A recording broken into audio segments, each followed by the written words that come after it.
Well, let's now speak with Steve Rotheram. Steve is the Labour Mayor of the Liverpool City region and a long-term good friend of Andy Burnham. He joins us now. Steve, welcome to the show.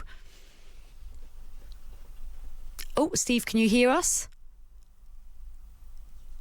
Oh, I think you might be on... And it was my fault because I was talking to somebody off and I put it on mute so you couldn't hear me. And then when you asked me the question, I'm talking to nobody. Well, listen, it's a classic, isn't it? You're on mute. It's an absolute classic. So look, I mean, Steve, how do you feel about this on a personal level? You've known Andy a long time.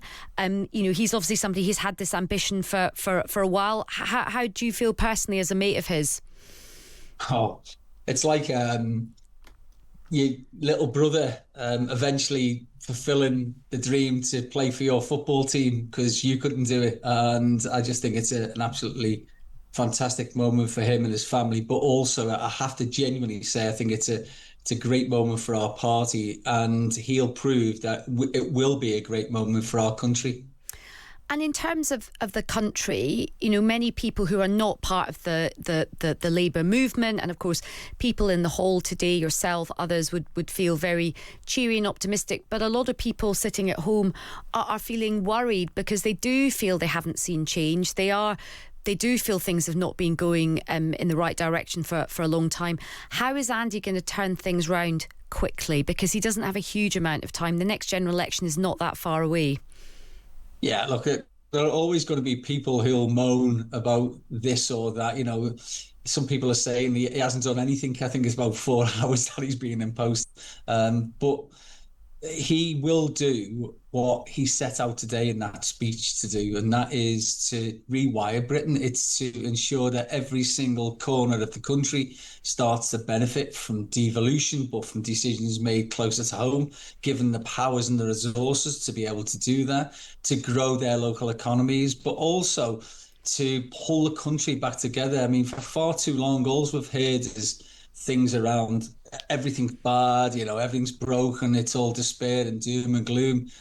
Today, he spoke again about hope. This is something that's probably the commodity in shorter supply in this country, and he does give people hope. But Steve, look, politics is a tough business. It's one thing to talk about hope, and I think everybody would agree that Andy Burnham is more fluent, he is more articulate, he connects better with people than his predecessor, Keir Starmer. But talking about hope and actually the public feeling hope through delivery, they're two different things. Yeah, and what you'll see is both, but you won't see them today. It's going to take a little bit longer than a few days to do everything that he wants to do, but he set out the direction of travel. Monday he'll do more of this because I heard people just on the news bulletin, somebody said Burnham playing to his political audience. Oh my goodness me. A Labour Party meeting and Labour Party people at that meeting, and he was talking to them about becoming the leader of the Labour Party. On Monday he'll talk to everybody as he started to do in the speech today, because he'll be in Downing Street as the Prime Minister of this country, and he will be able to introduce new ways of doing things, but also building on some of the legacy of what's already there. Keir did some really, really good things, and the government did some really good things, but he'll build on those and he will accelerate delivery, and that's what he's really good at, getting things done. And look, Keir Starmer had a really difficult time trying to put through some reforms, particularly on issues like welfare. Do you think Andy Burnham will be more successful than Keir Starmer was? Because, these are very, very difficult things to do. There's a lot of resistance to doing things. Is he prepared to... Right now, he's waving this kind of crest of popularity. Everybody is his pal right now across the entire Parliamentary Labour Party. Is he prepared, do you think, to be tough with colleagues when necessary and disappoint people if necessary, and to say to people, look, I'm really sorry, I can't give you everything you want? So two things there, benefits and the welfare bill.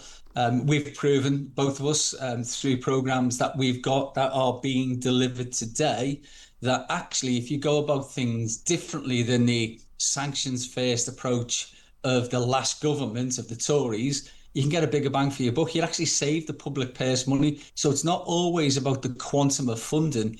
It's about the process that you follow. And I think what he'll do is bring that learning into government. And then you ask about being tough. I've been in negotiations with Andy Burnham, and believe me, I've never been, even with a union leader who's been as tough during those considerations. He knows exactly what he wants to do.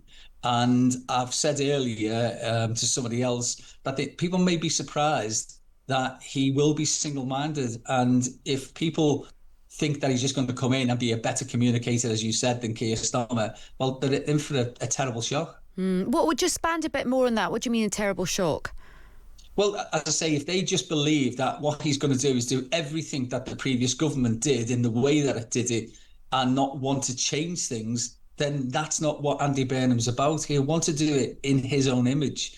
And he's got very strong views on how we can get delivery at a local level that improves things and accelerates things rather than the monolith of a national government or the Westminster knows best approach that we've had. And look, in terms of that, this like the culture change, like he has talked about there being a culture change, and you know, personally I think that's really, really important. You know, I have seen some pretty bad practices in the Labour Party over the last 2 years and before that, and I think everybody does want to see change.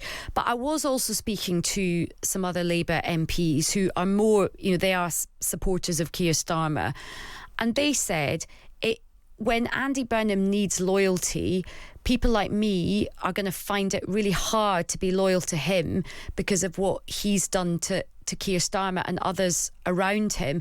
Is that going to be a problem for him further down the track, Steve, when things do get difficult? And as you say, he does have to be tough, and he has to be a tough negotiator, and people might not like what he's got to do. If you live by the sword, do you die by the sword as well in politics? Well, I hope, first of all, that he has a slight honeymoon period, because everybody's, again, trying to address the doom and gloom side of things. Look, there undoubtedly will be some difficult times for him, just the same as any politician. But the loyalty thing, if anybody looks at Andy Burnham's record, he can demonstrate that time and time again he's been loyal. And it wasn't he who was conspiring in Westminster. He wasn't in Westminster. So it's other people that need to answer that question. What all Andy did is there was a clamour. There was Steve, come on! There was quite a lot of plotting going on behind it. You don't pull off an absolutely amazing political heist like this without there being a wee bit of plotting. Come on! No, absolute nonsense. Not plotting, but of course there's options there. It wasn't trying to get rid of Keir Starmer. It was saying that if the Parliamentary Labour Party moved against Keir Starmer, what would he do in those circumstances? So things were already in motion down there. And you just mentioned about the culture. When Andy had that selfie and all that, and he was sworn in Parliament, speaking to some of my former colleagues when I was an MP down there and hearing some of the tales of woe about that culture, no wonder there was plenty of people who couldn't wait for somebody to come in and do things differently. So if it hadn't been Andy, would it have been West Street? And if it hadn't been him, would it have been Ed, etc., etc.? So the party that was moving, not Andy Burnham moving the party. Okay. And look, final question to you, Steve. He didn't touch on foreign policy in that speech, and foreign affairs are incredibly fragile right now. You've got America and Iran really back at war with each other. That's going to have profound consequences. We've got threats from Russia, from China. How seriously is he going to take international responsibilities? Incredibly seriously. Look, this is probably the number one thing that he'll have to face in the immediacy of becoming a prime minister. The security of this nation, of its people, is always the number one concern of every politician and every government. So he'll give that all of the due care, attention and due diligence that is needed. But alongside that, of course, you need to have some domestic policies. And he said, didn't he, I have a plan. I know what some of that plan is. And I know that will connect again with people in this country. But of course, the geopolitical situation is also a very real issue for anybody to contend with. And we just had lots of messages coming in listening to this. I mean, you're obviously someone close to him. We spoke with the New Economics Foundation, who, of course, are left-leaning economic think tank. Miata Fambula was their chief executive. She, of course, is very much part of the team. The economists we spoke to said, look, there are going to be tax rises. There are definitely tax rises coming down the track. Just for our listeners, Steve, should people be bracing themselves for tax rises? So, I'm not Andy Burnham's spokesperson, by the way. I'm the Metro Liverpool region, who happens to be Andy Burnham's friend. I wouldn't be coming on to any programme anywhere and explaining what Andy Burnham's policies would be. But look, he's not afraid of making tough decisions. We've just established that earlier. So whatever it is, he'll give that due consideration. But I don't know what his tax regime is. It would also be dependent on the Chancellor, of course, and we don't yet know who that might be. And who would you like to see, Miliband or Mahmood? Or somebody else? I just think he has to pick the best team, and that's one of the important roles in the team. But it's about the team, and we have to get away from this personality politics of it's either going to be Ed or it's going to be somebody else, Shabana Mahmood or whatever. He'll pick who he believes to be the best Chancellor, not just for the Labour Party, but for the country to take it forward. And look, sorry, final, I keep saying so many messages coming through. I mean, people are very interested. It's a big day.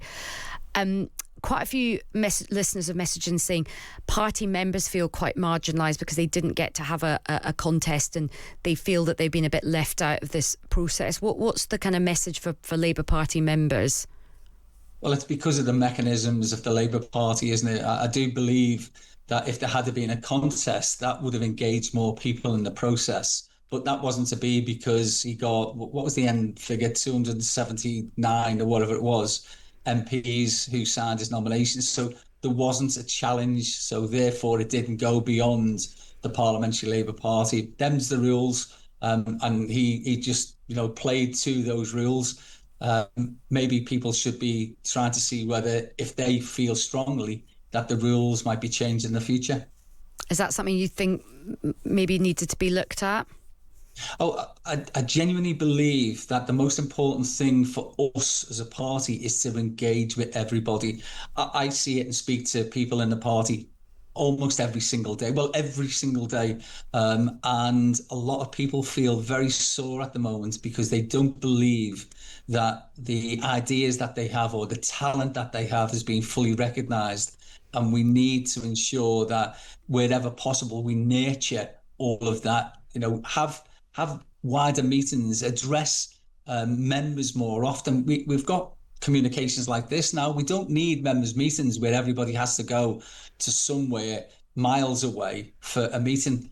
I think you'll start to see a modernisation of the way in which communication with the membership happens, and that'll only be good to keep more people in the Labour Party. We need them because that's our army go out and sell a message on the doorstep. Well, Steve, it's a busy day for you. Thanks very much for speaking with us.